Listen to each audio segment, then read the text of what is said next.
Sir Walter Raleigh was an English aristocrat, writer, poet, soldier, politician, courtier, spy, and explorer and cousin to Sir Richard Grenville. He is also well known for popularising tobacco in England. Raleigh was born to a Protestant family in Devon, the son of Walter Raleigh and Catherine Champernowne. Little is known of his early life, though he spent some time in Ireland, in Killua Castle, Clonmellon, County Westmeath, taking part in the suppression of rebellions and participating in the Siege of Smerwick. Later he became a landlord of property confiscated from the native Irish. He rose rapidly in the favour of Queen Elizabeth I and was knighted in 1585. Instrumental in the English colonisation of North America, Raleigh was granted a royal patent to explore Virginia, which paved the way for future English settlements.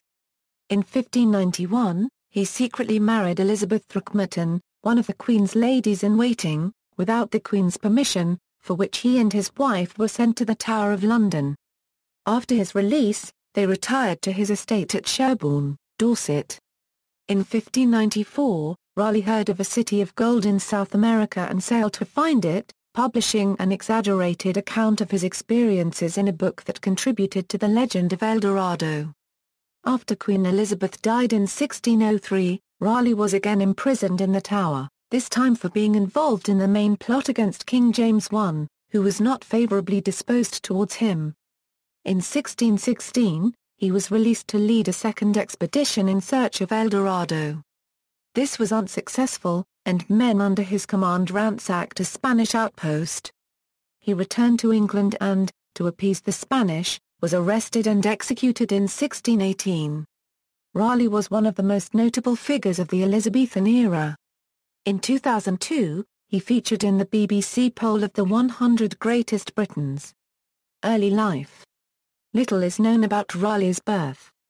Some historians believe he was born on January 22, 1552, although the Oxford Dictionary of National Biography currently favours a date of 1554. He grew up in the house of Hayes Barton, a farmhouse near the village of East Budleigh, not far from Budleigh Salterton, in Devon. He was the youngest of 5 sons born to Catherine Champernowne in 2 successive marriages. His half-brothers, John Gilbert, Humphrey Gilbert, Adrian Gilbert and full brother Carew Raleigh were also prominent during the reigns of Elizabeth I and James I. Catherine Champernowne was a niece of Cat Ashley, Elizabeth's governess, who introduced the young men at court. Raleigh's family was highly Protestant in religious orientation and had a number of near escapes during the reign of the Roman Catholic Queen Mary of England. In the most notable of these, his father had to hide in a tower to avoid execution. As a result, during his childhood, Raleigh developed a hatred of Roman Catholicism and proved himself quick to express it after the Protestant Queen Elizabeth I came to the throne in 1558. In matters of religion Elizabeth was more moderate than her sister Mary. In 1569 Raleigh left for France to serve with the Huguenots in the French religious civil wars. In 1572, Raleigh was registered as an undergraduate at ʻrɛli College, Oxford, but he left a year later without a degree. Raleigh proceeded to finish his education in the Inns of Court. In 1575, he was registered at the Middle Temple. At his trial in 1603, he stated that he had never studied law. His life between these 2 dates is uncertain, but in his History of the World he claimed to be an eyewitness at the Battle of Moncontour in France. In 1575 or 1576 Raleigh returned to England. Ireland. Between 1579 and 1583, Raleigh took part in the suppression of the Desmond rebellions. He was present at the Siege of Smerwick. Upon the seizure and distribution of land following the attainders arising from the rebellion, Raleigh received 40,000 acres, including the coastal walled towns of Yuffle and Lismore. This made him one of the principal landowners in Munster, but he enjoyed limited success in inducing English tenants to settle on his estates. During his 17 years as an Irish landlord, frequently being domiciled at Killua Castle, Clonmellon, County Westmeath, Raleigh made the town of Yuffle his occasional home. He was mayor there from 1588 to 1589. His town mansion, Myrtle Grove, is assumed to be the setting for the story that his servant doused him with a bucket of water after seeing clouds of smoke coming from Raleigh's pipe, in the belief he had been set alight. But this story is also told of other places associated with Raleigh: the Virginia Ash Inn in Henstridge near Sherborne, Sherborne Castle and South Wraxall Manor in Wiltshire, home of Raleigh's friend, Sir Walter Long. Amongst Raleigh's acquaintances in Munster was another Englishman who had been granted land there, the poet Edmund Spenser. In the 1590s, he and Raleigh travelled together from Ireland to the court at London, where Spenser presented part of his allegorical poem, The Fairy Queen, to Elizabeth I. Raleigh's management of his Irish estates ran into difficulties, which contributed to a decline in his fortunes.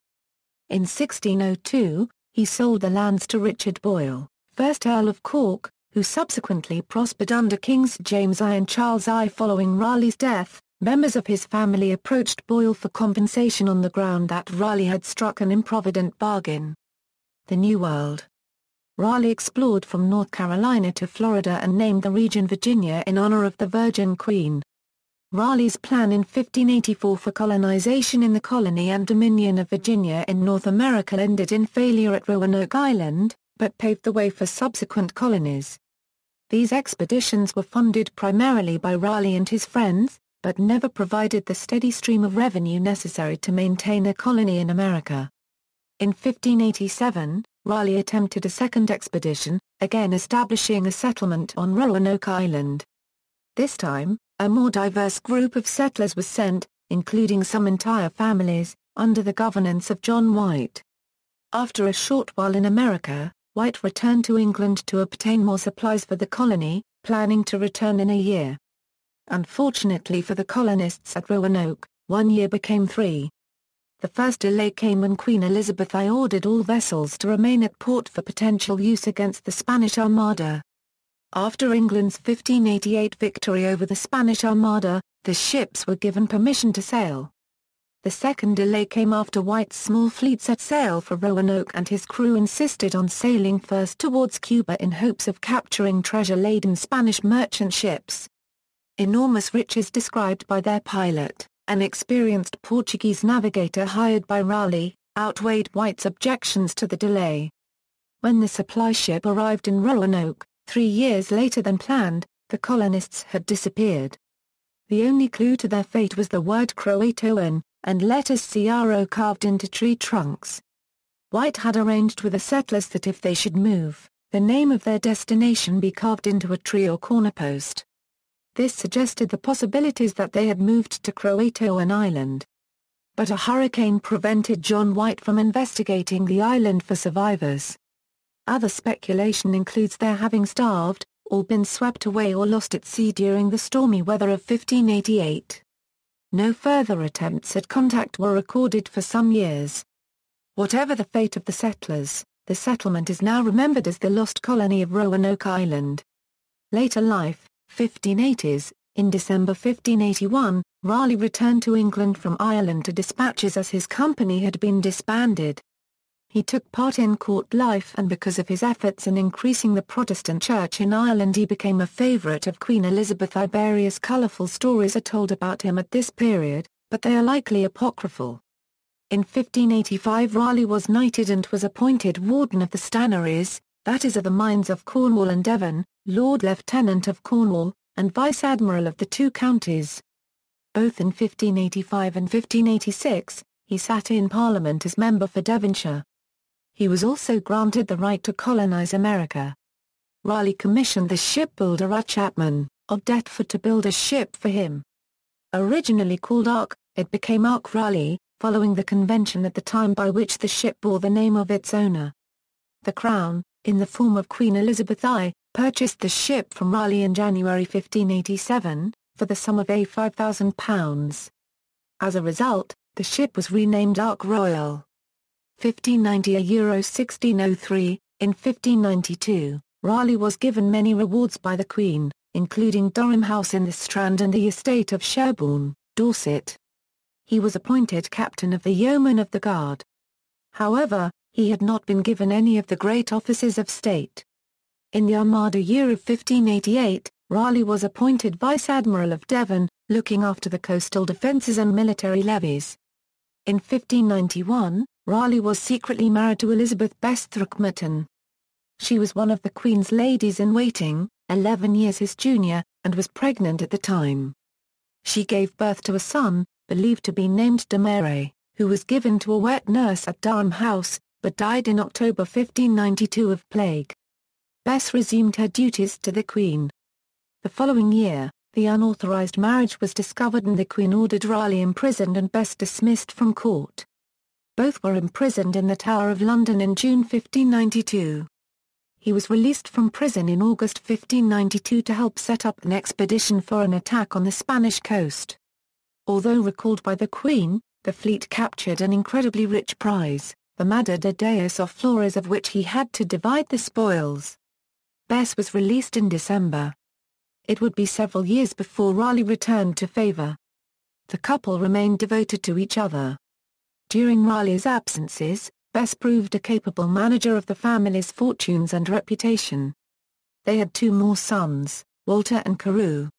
Raleigh was elected a burgess of Mitchell, Cornwall, in the Parliament of 1593. He retired to his estate at Sherborne where he built a new house, completed in 1594, known then as Sherborne Lodge. Since extended, it is now known as Sherborne Castle. He made friends with the local gentry, such as Sir Ralph Horsey of Clifton Maybank and Charles Thynne of Lengleat. During this period at a dinner party at Horsey's, there was a heated discussion about religion. The argument later gave rise to charges of atheism against Raleigh. He was elected to Parliament, speaking on religious and naval matters. In 1594, he came into possession of a Spanish account of a great golden city at the headwaters of the Corona River.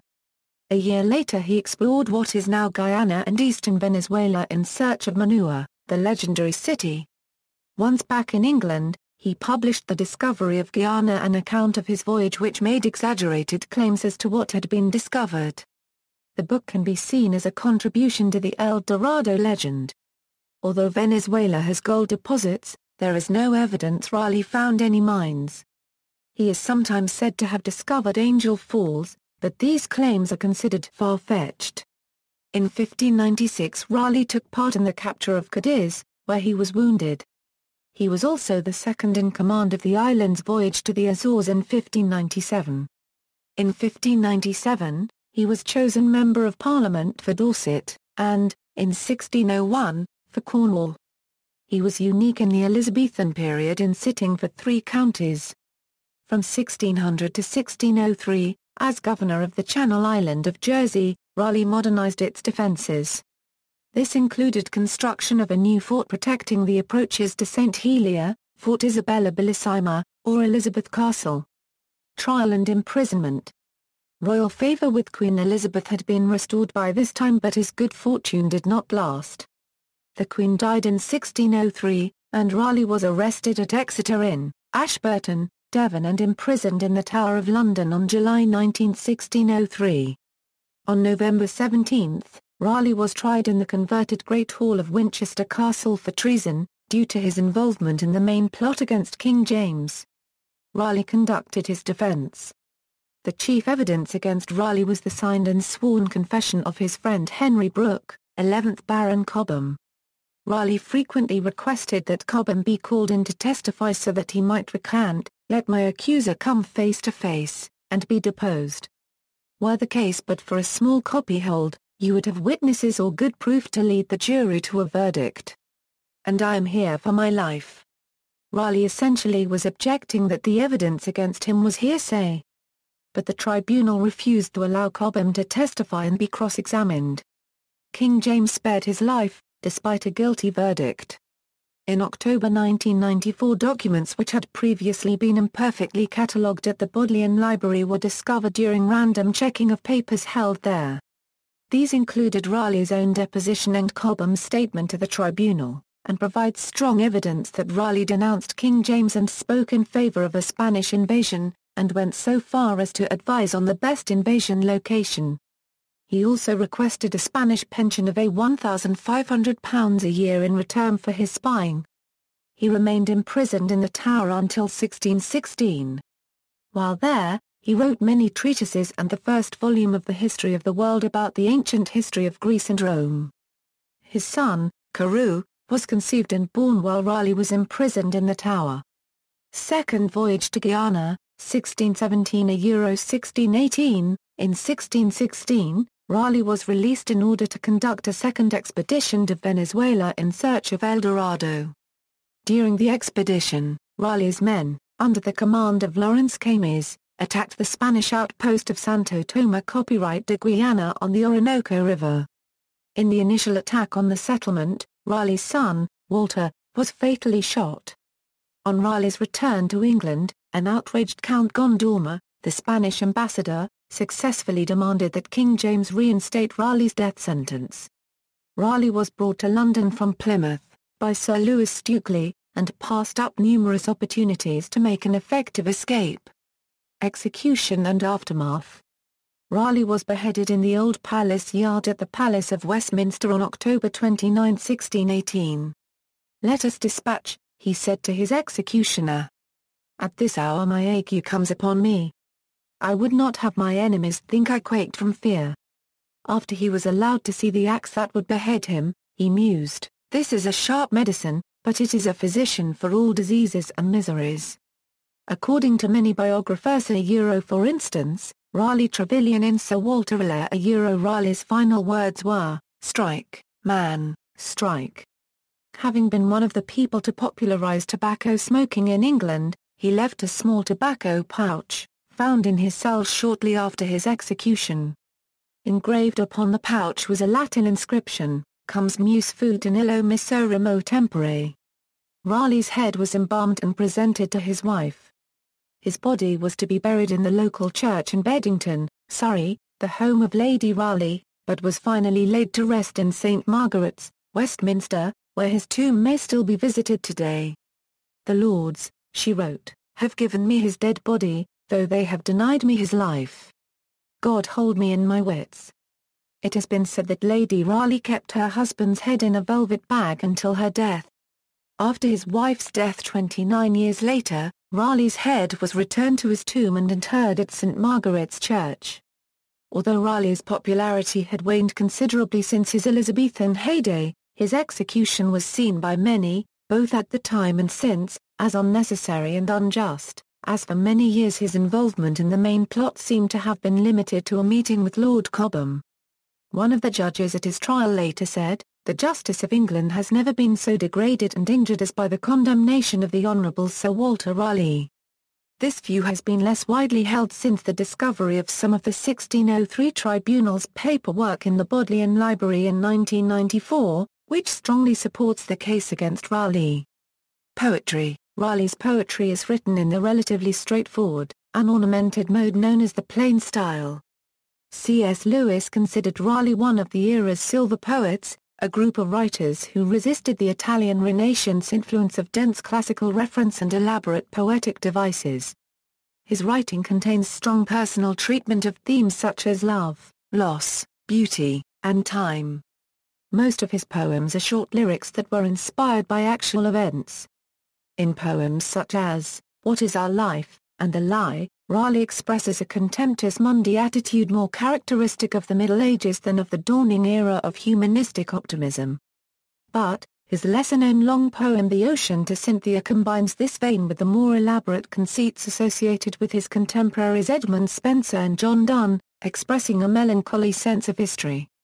The poem was written during his imprisonment in the Tower of London. Raleigh wrote a poetic response to Christopher Marlowe's The Passionate Shepherd to his love of 1592, entitled The Nymph's Reply to the Shepherd.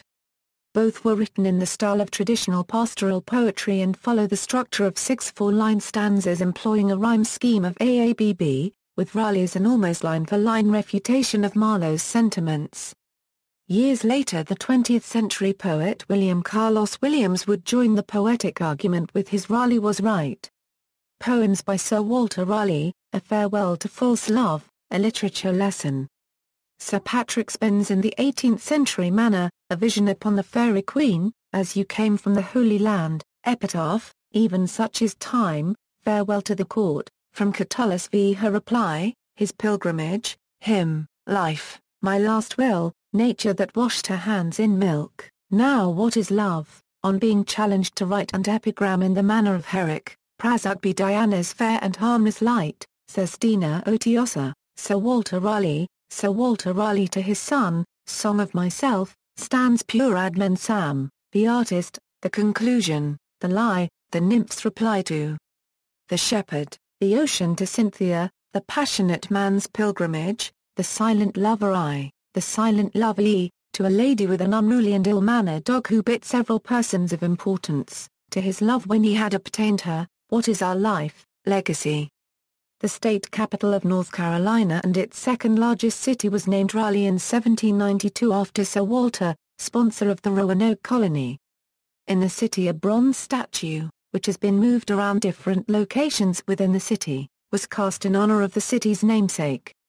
The lost colony is commemorated at the Fort Raleigh National Historic Site on Roanoke Island, North Carolina. One of 11 boarding houses at the Royal Hospital School has been named after Raleigh. Raleigh County, West Virginia, is also named in his honor. Mount Raleigh in the Pacific Ranges of the Coast Mountains in British Columbia, Canada, was named for him, with related features the Raleigh Glacier, and Raleigh Creek named in association with the mountain. Mount Gilbert, just to Mount Raleigh south, was named for his step-brother, Sir Humphrey. Nearby also, a little further south nearer the head of Butte Inlet, is Tavistock Mountain, named for Raleigh's birthplace. It has been widely speculated that Raleigh was responsible for introducing the potato to Europe, and was a key figure in bringing it to Ireland. However, modern historians dispute this claim, suggesting that it would have been impossible for Raleigh to have discovered the potato in the places he visited. Due to his popularization of smoking, the Beatles describe Raleigh as a stupid git in the song I'm So Tired on their 1968 release, The White Album. See also, the Armada Service, Poetry Portal, References and Notes. Bibliography.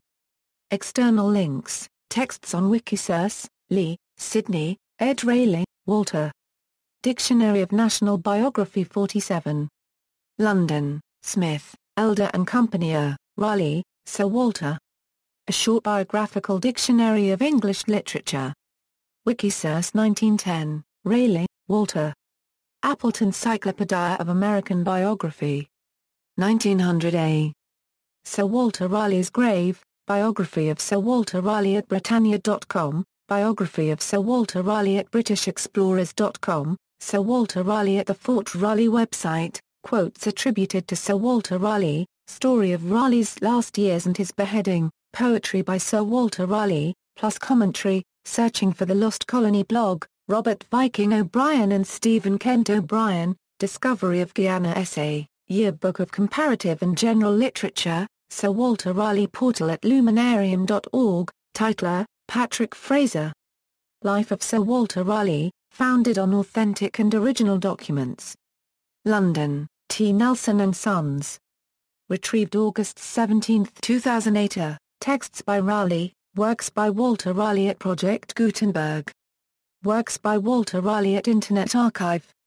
Worldly Wisdom from the History of the World, works by Sir Walter Raleigh at LibriVox.